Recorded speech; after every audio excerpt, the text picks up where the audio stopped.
प्रेरणादायक कहानियाँ जो ज़िंदगी की राह को आसान करते।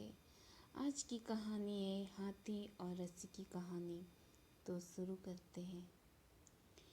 एक दिन एक व्यक्ति सर्कस देखने गया।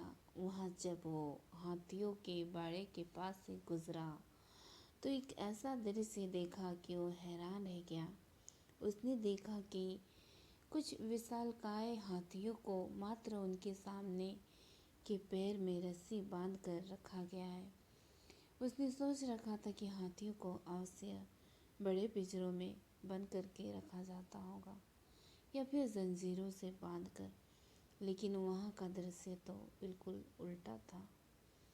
उसने महावत से पूछा, भाई, आप लोगों ने इन हाथियों को बस रस्सी के सहारे बांध कर रखा है, वो भी उनके सामने के पैर को।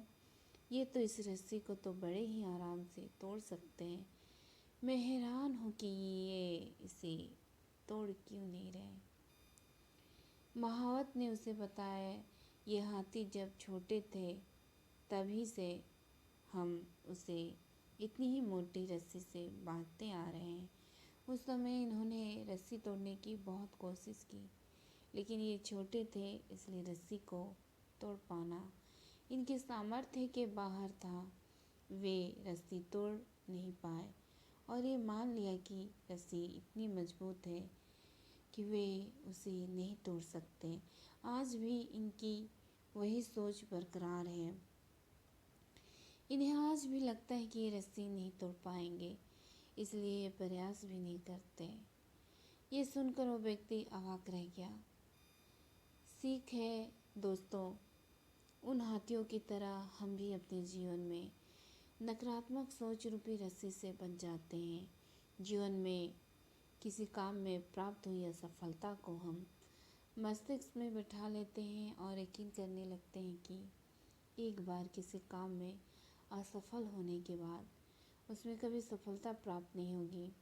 इस नकारात्मक सोच के कारण हम कभी प्रयास ही नहीं करते। आवश्यकता है इस नकारात्मक सोच से बाहर निकलने की, उन कमियों को पहचान कर दूर करने की जो हमारी असफलता का कारण बनी है। नकारात्मक सोच हमारी सफलता में सबसे बड़ी बाधक है। इसलिए नकारात्मक सोच रूपी जंजीर को तोड़कर सकारात्मक सोच को अपनाएं और जीवन में प्रयास करना कभी न छोड़ें, क्योंकि प्रयास करना सफलता की दिशा में कदम बढ़ाना है। खुश रहिए, स्वस्थ रहिए, मुस्कुराते रहिए और सुनते रहिए अमृता शर्मा को।